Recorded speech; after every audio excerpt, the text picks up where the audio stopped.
তা সর্বপ্রথমে আপনার কাছে জানতে চাইবো কি একটা আর্মি অফিসার থেকে পলিটিশিয়ানে আপনি যোগদান দিয়েছেন, কি চিন্তাভাবনা নিয়ে এই ইলেকশনটা আপনি লড়ছেন? অ্যাকচুয়ালি আমি ইলেকশন এই জন্যে লড়া, মানুষের পাশে থাকা, কারণ আমি দেশ সেবা করে এসেছি দীর্ঘ 30 বছর ধরে। আমি সরাসরি মানুষের সেবা করার জন্যে আমি কংগ্রেস পার্টি জয়েন করেছি, এবং কংগ্রেস পার্টি আমি জন্ম থেকেই আমার পরিবার সবাই কংগ্রেসই, সেই জন্যে আমি কংগ্রেস পার্টিতেই জয়েন করেছি। এই যে ইলেকশনে আপনি ঘুরছেন, লোকের মাঝখানে যাচ্ছেন, লোকের মধ্যে কিভাবে আপনি সাড়াটা পাচ্ছেন? লোকের মধ্যে সাড়া এই পাচ্ছি যেহেতু এখানে একটা বহিরাগত ক্যান্ডিডেট দিয়েছে টিএমসি, সেক্ষেত্রে মানুষের খুব সাড়া আছে। মানুষ ভোট দিতে চাইছে। কংগ্রেস দীর্ঘদিন 20 বছর ধরে এখানে বিধানসভার কোনো সিম্বল পায়নি, তো আজকের এই সিম্বল পেয়ে মানুষ খুব খুশি। এবং তারা আরও একটা আমার প্লাস পয়েন্ট এটা যে যেহেতু বহিরাগত এখানে দাঁড়িয়েছে, সেক্ষেত্রে মানুষের খুব সাপোর্ট আমি পাচ্ছি এবং মানুষ খুব সাড়া দিচ্ছে আমার এতে। আর আমি আশাবাদী যে ইনশাল্লাহ আমি এখান থেকে জিতে যাব। আচ্ছা, এই ইলেকশনের উদ্দেশ্যটা কি? মানুষের আপনি দেশ সেবা করে এসেছেন, এখন মানুষের সেবা করতে যাচ্ছেন, তা কি মাথায় রেখে আপনি এই ইলেকশনটার ক্যাম্পেনিং করছেন, আর কি আপনার ইস্যুগুলো থাকবে এই ইলেকশনে লড়ার জন্য? অ্যাকচুয়ালি ইলেকশনের যে ইস্যু, প্রথম নম্বর আমি দেখলাম যে আমার বসিরহাট উত্তর বিধানসভার মধ্যে কয়েকগুলো প্রাইমারি স্কুল বন্ধ আছে। তা ফার্স্ট কাজ ওইটা হবে, যদি আমি জিতে যাই, উপরওয়ালা যদি আমাকে জিতে দেয়, তাহলে আমি ফার্স্ট কাজ ওইটা করব।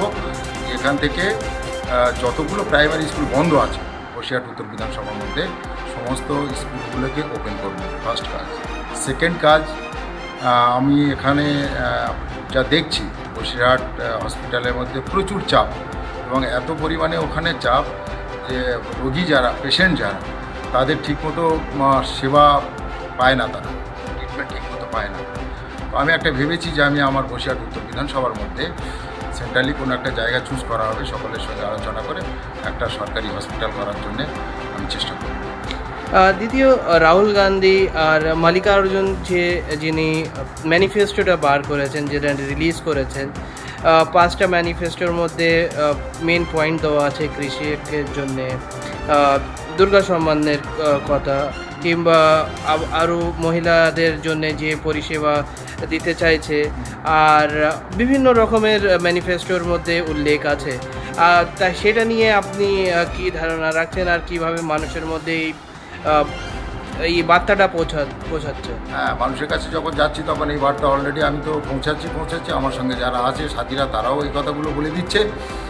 আর দ্বিতীয় নম্বর কথা হচ্ছে, আমাদের কংগ্রেস যেখানে যা ওয়াদা করেছে, যে স্টেটে যে ওয়াদা করেছে, সেই ওয়াদাগুলো একদম সম্পূর্ণরূপে পালন করেছে।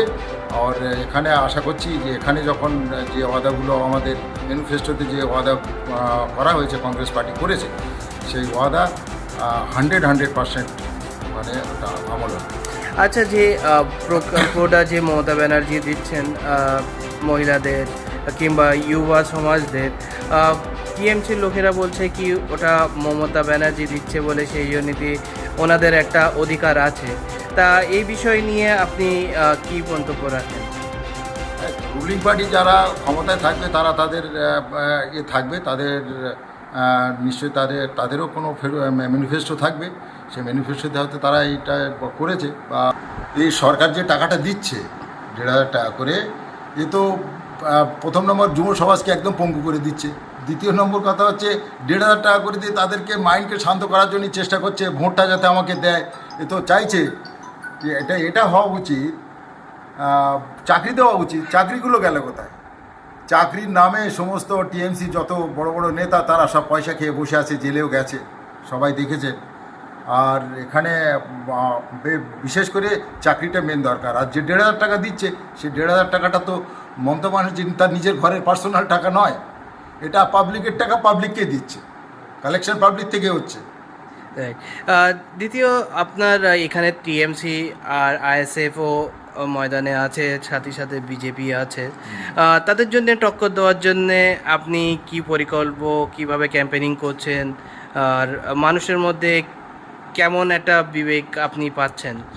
আমি মানুষের কাছে যে ডোর টু ডোর যাচ্ছি, তাতে করে যে মানুষের সাড়া খুব ভালো পাচ্ছি। আইএসএফ এখানে কোনো ফ্যাক্টরই না, ও টিএমসির ফ্যাক্টরটা শেষ হয়ে গেছে। লোকাল যত বড় বড় নেতা ছিল তাদেরকে এখানে ক্যান্ডিডেট না করে যে বাইরের থেকে একজন নিয়ে এসছে, তার জন্য এখানে কংগ্রেসের একটা ভালো পজিশন তৈরি হয়ে গেছে।